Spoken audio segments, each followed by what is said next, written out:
I know what Fred was saying now. He's got that picture of myself looking over my own shoulder. So my name is Jim Moss, and I am the Chief Happiness Officer of a local technology company called Plasticity Labs.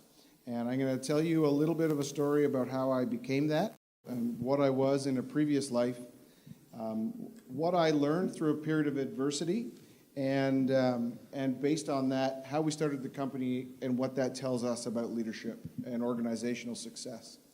So we have this tiny goal at Plasticity of helping 1 billion people to live a happier, healthier life at work and at school. That's when it gets to be interesting. Helping people to live a happier, healthier life sounds great, and then most people laugh when I say at work. Because we don't really think about work and happiness traditionally. But all of the research that we've done and my own experiences that kind of led me into starting this research really taught me that if you're going to work 90,000 hours, if you're going to give 90,000 hours of your life to working, it should not be miserable. Because what's the point?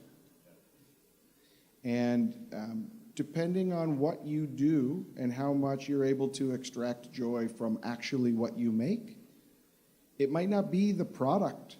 It might be the product, but it needs to be part of the day-to-day, part of the people. And I think the point that you made about building relationships, that's it. I'm going to talk a little bit about, there are people that work in the military who really, really deeply don't like the person next to them.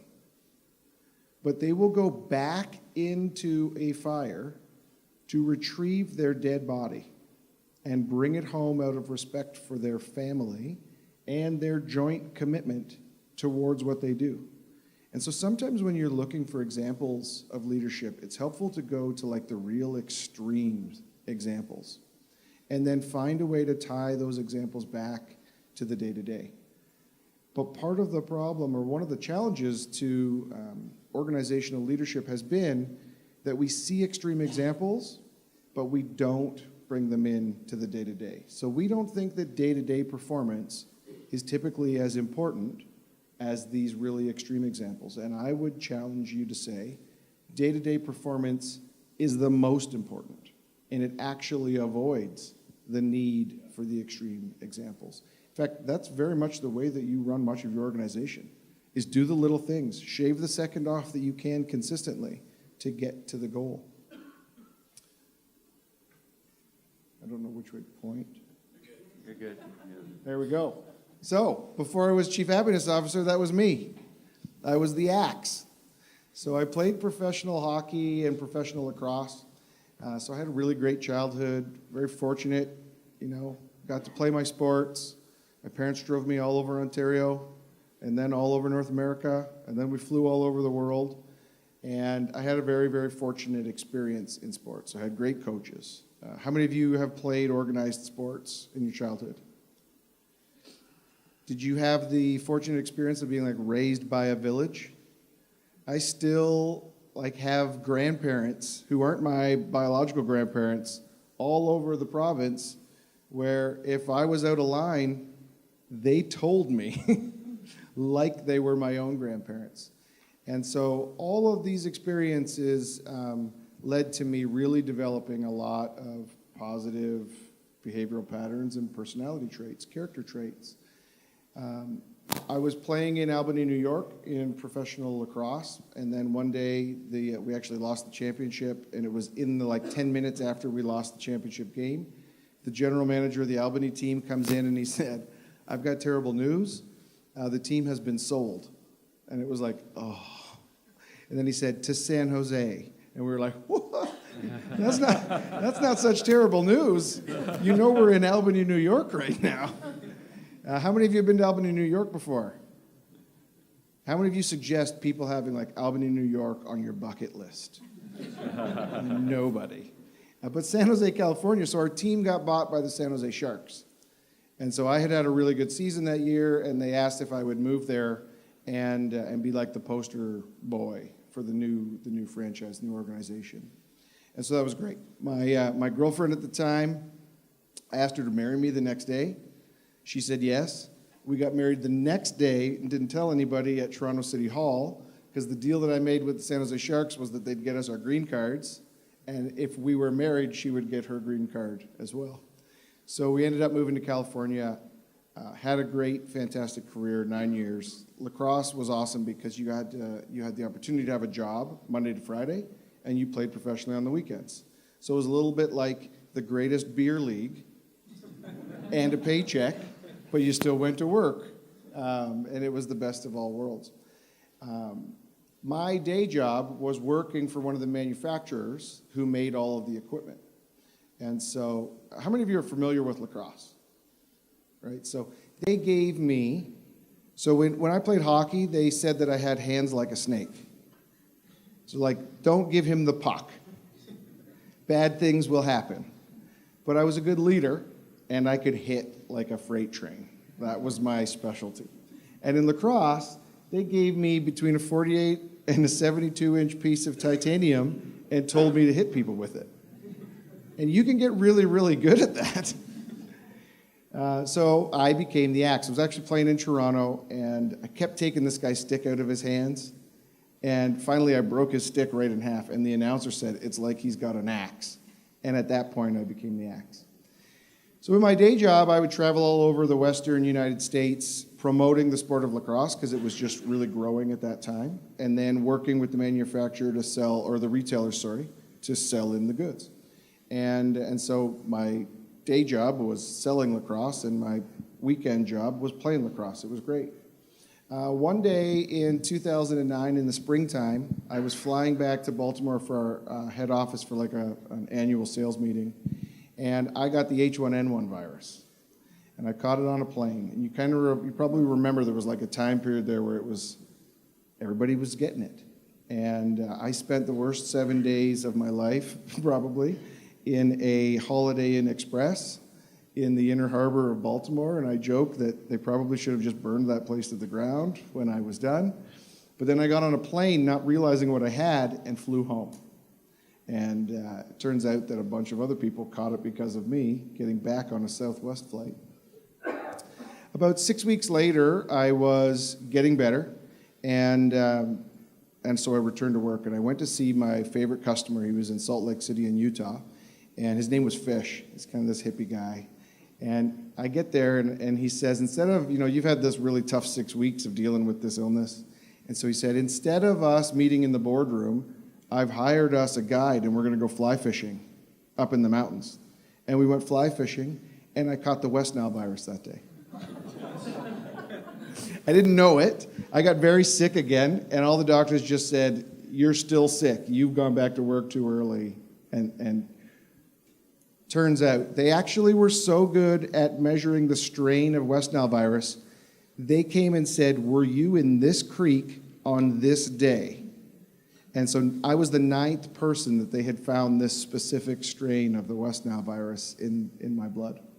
So about 3 months later, I got very, very sick very quickly. And I got up off the couch one morning to go to the bathroom and stumbled across the floor and landed on my face. And I had this post-viral autoimmune disease where my immune system was short-circuiting, and it was attacking my peripheral nervous system. And so I went from being the axe to not being able to walk across my own living room in the course of 48 hours. And super long story, a little bit short. In the hospital, they said it was going to take between 6 months and a year to relearn how to walk. There was about a 25% chance that I was going to die from it.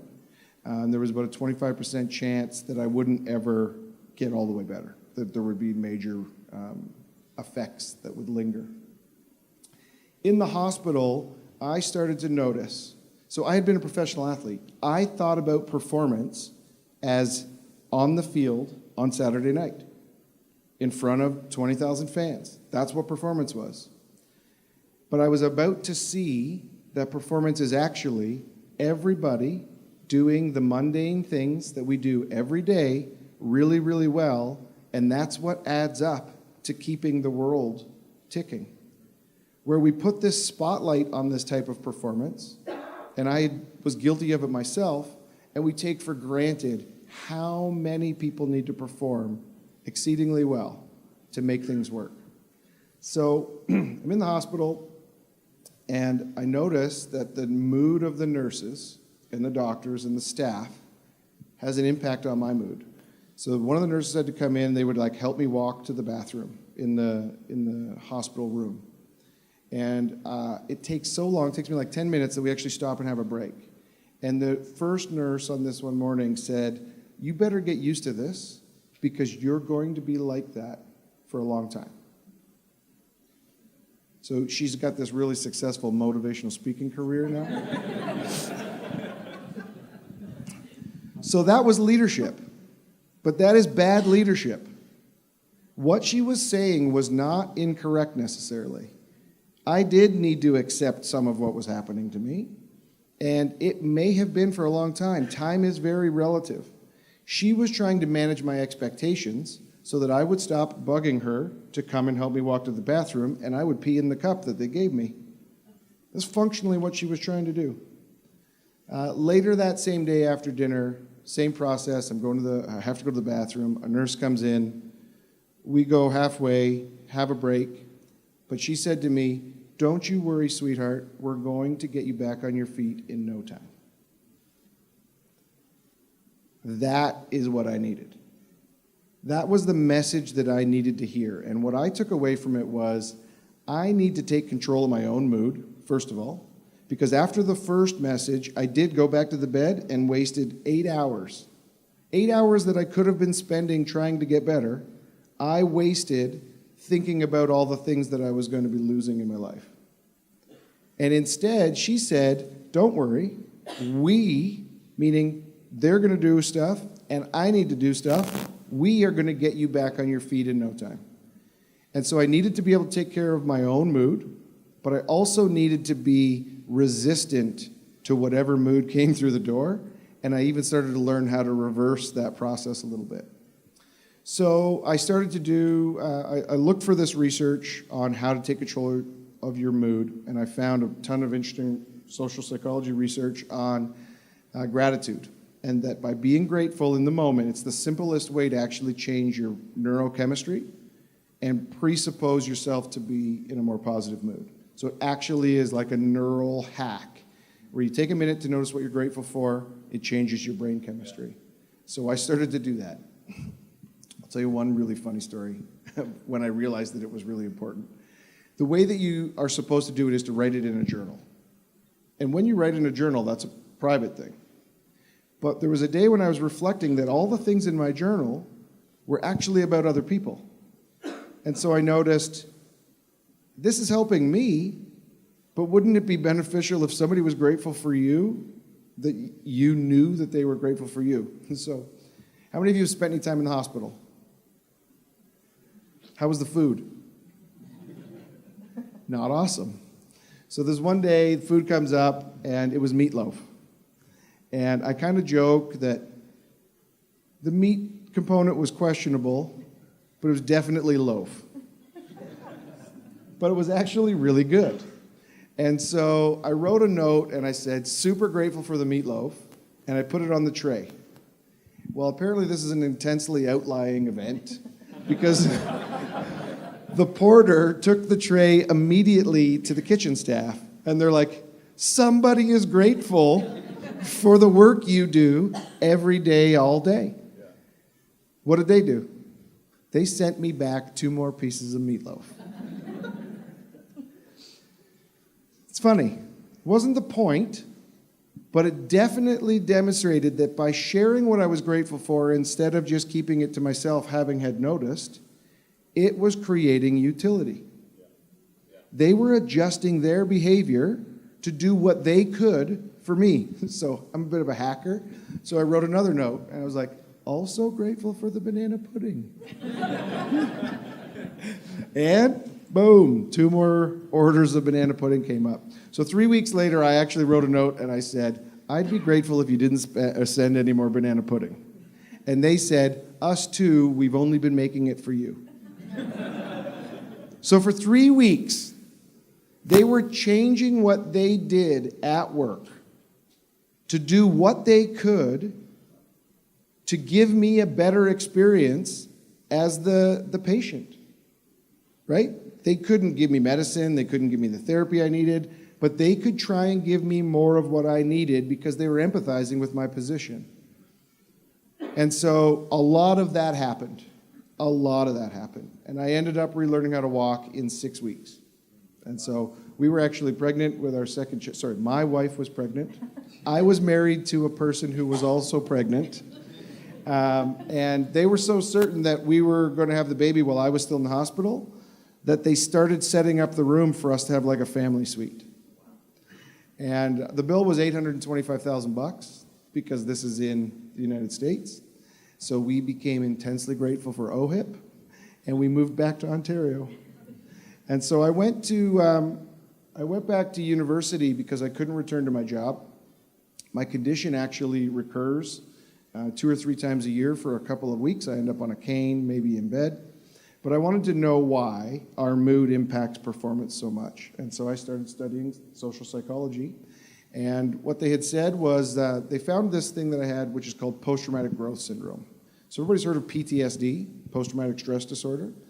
I experienced something called post-traumatic growth, which is that I wouldn't go back in time and erase what happened to me because I felt like I developed so much. I changed because of it. And so I wanted to know why people experience that. We found this interesting set of psychological skills that we call the hero traits now. It's hope, efficacy, resilience, optimism, gratitude, empathy, and mindfulness. The people who express those traits experience just as many negative things in life, but handle them exceedingly better. And so they end up experiencing a much happier version of life, even if they have all the same events that go on during their life. But what was really interesting is that it comes down to this. So you have this little piece of brain matter in the base of your brain. You actually have what's called a reptilian brain, and it's like the oldest part of our brain. Most women think that only men have reptilian brains, but we all have one. And inside of it is this tiny little piece of gray matter called your amygdala. And if I really reduce it, its job is to constantly ask, am I safe? Am I safe? Am I safe? Am I safe? Am I safe? And if it perceives a threat, it flips the switch. And then a whole cascade of things happen. The first thing it does, it changes your neurotransmitters, and it pulls about 30 to 35% of your prefrontal cortex offline. Basically, to keep attending to the environment and decide continuously, should I fight or should I flee? How many of you are parents? Okay, good. This is going to make perfect sense then. This is how a fight or flight response works, right? So this is, by the way, if you're parents, you're all experimental psychologists. So I'm experimenting with my oldest, Wyatt. And I say, Wyatt, did you eat the cookies that were supposed to go to school with your sister? Wyatt, this is what your fight or flight response looks like when it goes off. It goes like this. And at that moment, his psychology, his brain, has perceived a threat. Me. And so he decides in that split second to run or to stay and fight. They always stay and fight. So he says, I did not steal the cookies. And so what do we do next as parents? We say, yes, you did, you little bastard. We fight back. But when we fight back, we're actually keeping them in this state. So at this point, he's only like 6 years old, so his prefrontal cortex is still grossly undercooked already. And now I've put him in a state of fight or flight. He's making bad decisions. And so what does he say? Again, he recognizes that he's in a state of fight or flight. So instead of running, he digs in. I have never eaten cookies. When we don't understand the way the brain works, then we don't adjust our behavior accordingly. But when our brain is in a state of fight or flight, we make bad decisions. When we make mistakes at work, when we injure ourselves at work, it's usually because we're distracted. because we're in a state of fight or flight, and now we start making slightly worse decisions. How many of you have ever spilled a coffee on your shirt in the car on the way to work? Fight or flight response. How many of you think after that, here we go? It's going to be one of those days. Just by doing that, we keep ourselves in a state of fight or flight, and we're now attending to the rest of the day, waiting for the next proof that this is going to be a bad day. So these traits that we found, the hero traits, the ones that predict post-traumatic growth, they don't change the negative events that happen, but they actually improve our ability to meter this response in our brain. And so we don't perceive as many things as causing us fear as we would normally. And it allows us to stay present and just actually technically have more of our prefrontal cortex online more of the time to make better decisions. So as a leader, do you think you impact people's state of fight or flight? Somebody comes in a minute late. Somebody does something a little bit wrong. Our immediate reaction, first of all, they've probably already noticed, so they're already there. Wyatt knew he ate the cookies. When I called him out on it, I made it worse. I am keeping him in a state of fight or flight. So by the way, as the parent, the right thing to do is to say, Wyatt, why don't you take 4 or 5 minutes, and if a different version of the truth comes up, you can come back and tell me. And they will come back and tell you. They come back and they say, I did eat the cookies. And I'm like, I know you did. They're all over your face. But he's literally like chemically committed to the lie because of this process. So show of hands if you think it's your job to actually make people healthier in the workplace. So you're wrong. Your job is to create and manage the conditions that allow people to be healthy in the workplace. You can't make somebody healthier. It's not really part of the job, well, unless you're literally like a health practitioner. But in most of your roles, it's your job to create the conditions where people can be healthy at work, where work isn't making them unhealthy, and where they can bring their healthiness to work and it won't be negatively impacted. Okay. The difference between economics and behavioral economics. This is super, super, super important. So economics is a bunch of predictive models that are based on how people should behave. If people behave certain ways, this is what we can expect to happen in the world. There's been this new major improvement, and it's called behavioral economics. And instead of basing things on how people should, we've got enough data now that we start basing our models on how people actually do behave. So Wyatt should admit that he ate the cookies, but he doesn't. So if we built all of our models and our practices on how Wyatt should behave, would we predict the outcomes very successfully? No. But based on understanding psychology and how the brain works and how people behave and the fact that their health and the character traits that they exhibit predict how they're going to behave, if we actually look at the data how people do behave, we can build much healthier models. Models that actually predict something. In your manufacturing environment, do you manage the relative humidity? You do. You manage the temperature. You manage everything that you can manage. Why? Because machines, normal classic economics would apply. Because they behave how they're supposed to behave. Humans are messy. There's what we should do, and there's what we actually do. The point that I would like to make in my time here is that you need to take the time to understand how people actually behave and take notice, because there's should and there's do. And if we understand how people actually behave, then you can adjust how you lead them, not based on the leadership that should get you where you're going, but the leadership that's actually required on a day-to-day basis to actually get you where you're going. So here are the traits that we're actually talking about. The interesting thing about these traits is that they're all learnable or trainable. I would like you to all get your phones out real quick. This is like the last thing that you ever have been asked to do during a keynote.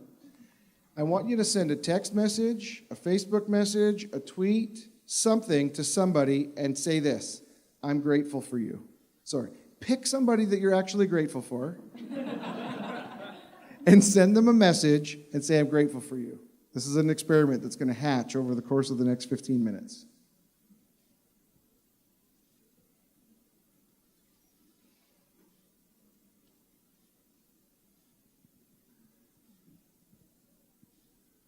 Okay, have you hit send? This is what's going to happen. At least somebody is going to get a message back that says, are you drunk? Somebody else is going to get a message back that says, who has stolen your phone? And somebody else is going to get a message back that says, what are you about to ask me for? So we don't have a habit of telling people we're grateful for them.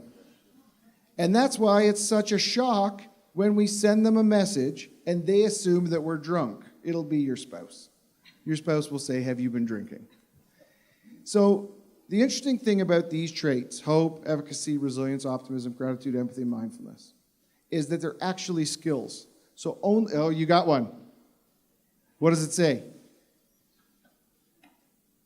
Why are you saying that also? Thank you for sharing. So I've done a lot of these social experiments. This one works every single time, which means that it is really pervasive, that we don't have a habit of expressing gratitude to people. So there's how much meatloaf is going under-respected everywhere in the world. And how hard was what we just did? It was so what we're talking about is not difficult. It's not difficult in its nature. It's difficult in compliance. It's not hard to do it. It's hard to remember to do it frequently enough. So because all of these traits are also skills, that means we can develop a habit of them. So the reason why the gratitude experiment works is because if you do it once, it changes what's called your state gratitude. So you are grateful in the moment. But when you do things with repetition, you actually become a grateful person. You build what's called trait gratitude. And when you develop this trait gratitude, it affects your personal brand.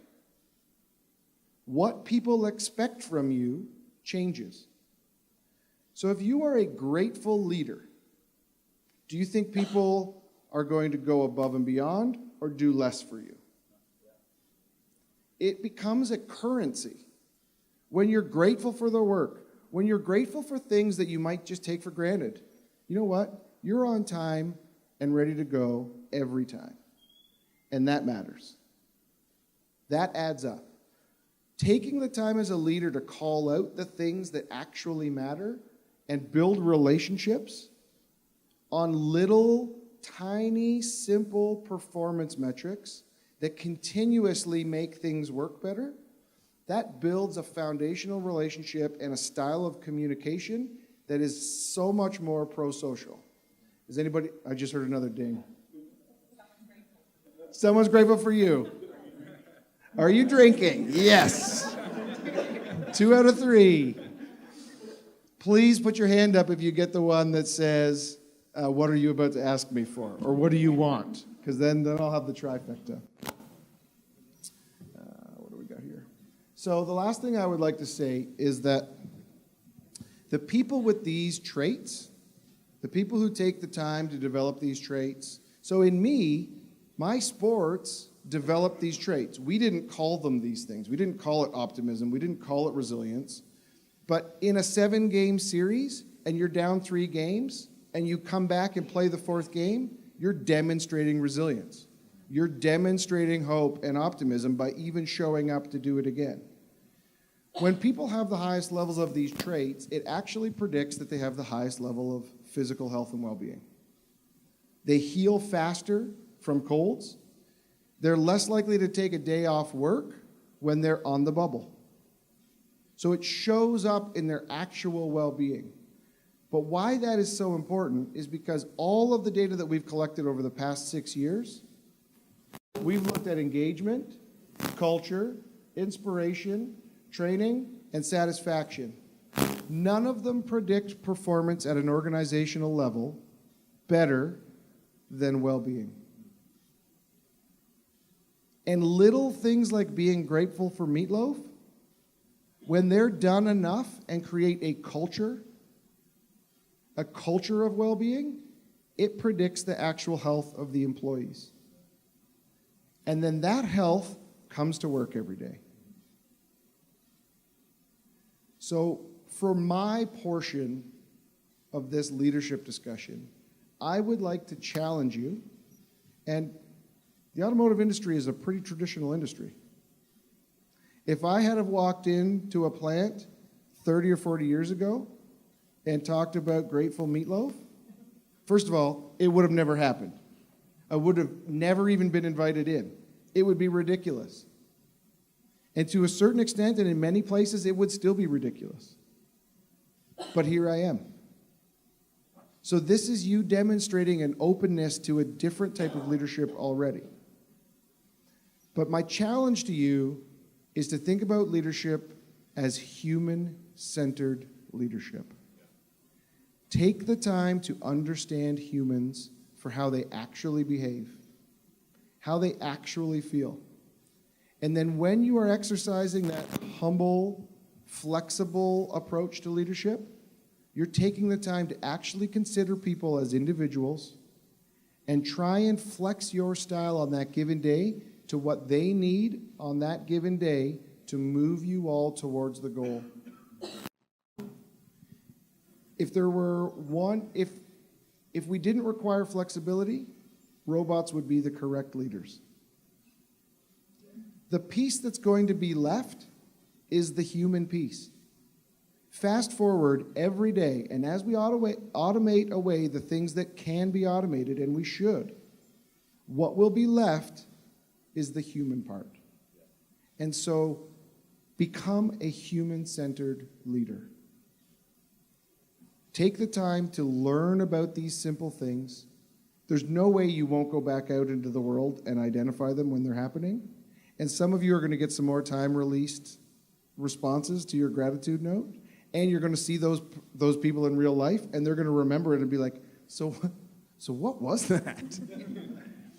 And take the time to notice and think about it.